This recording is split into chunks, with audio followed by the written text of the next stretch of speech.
Have you ever heard about MBTI? You might have heard of it when doing the personality test.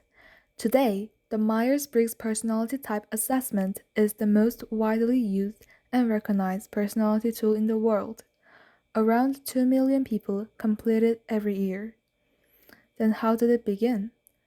It began with Catherine Cook Briggs and her daughter Isabel Briggs Myers in the United States in the early mid-20th century.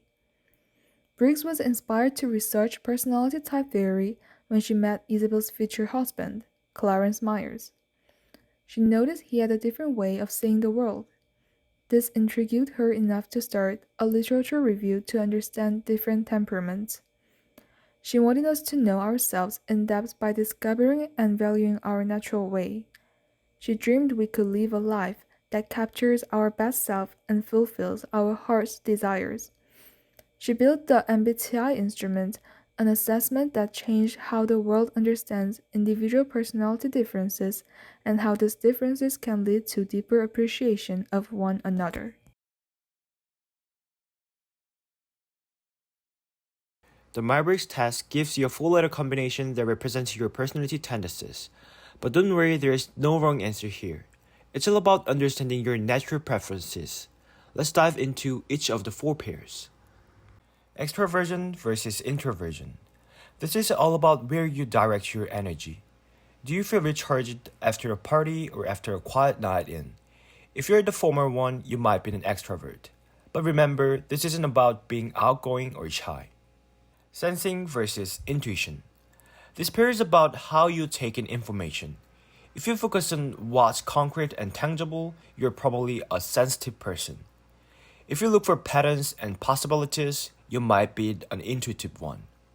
Think of it as the differences between focusing on what is and what could be. Thinking versus feeling. This one's about how you make decisions. It's about whether to prioritize logic and analysis or values and relationships. But keep in mind that this doesn't mean thinkers don't have feelings or that feelers cannot think logically. Judging versus perceiving. This final pair is about how you approach the outside world. Do you prefer structure and organization or flexibility and spontaneity? It's the differences between let's make a plan and let's see what happens. And here's some key takeaways. I recommend that you pause your screen and read these things carefully. Use this knowledge to better understand yourself and others, and don't forget, with 16 possible combinations of personality types, diversity is what makes our world so interesting. In Korea, those four letters are emblazoned on as, peppered into daily conversation, featured in computer games, and even on Spotify playlist. Stop by your cafe and you may hear couples on their first date discussing them. Open a dating app and about a third of profiles will include them. Rather than waste time with more traditional ways of finding a partner, some die-hard believers of this younger generation, mostly in their 20s and 30s, are using the MBTI to cut to the chase and rule out personalities deemed incompatible. The rise of the MBTI over the past 2 to 3 years coincide with the COVID-19 pandemic.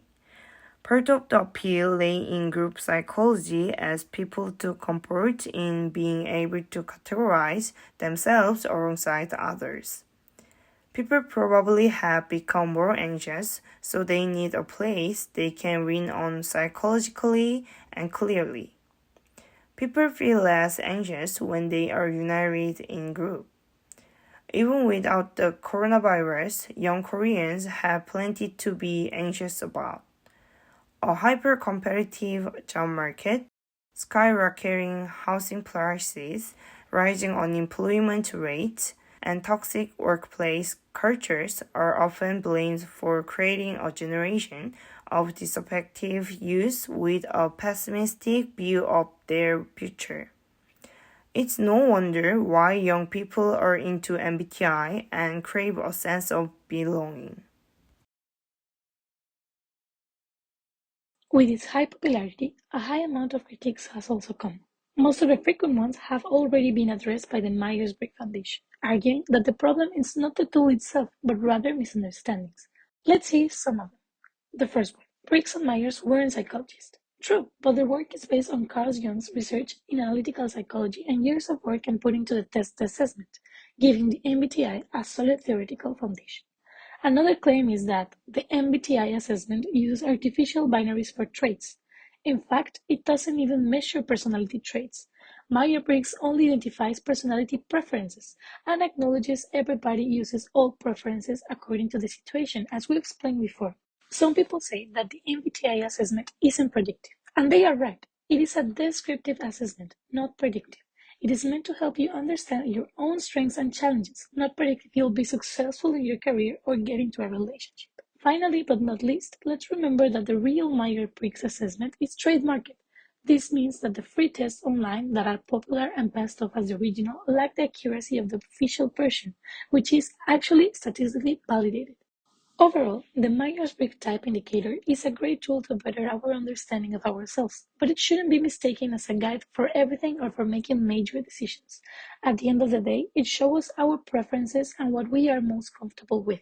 It doesn't lock us in a box.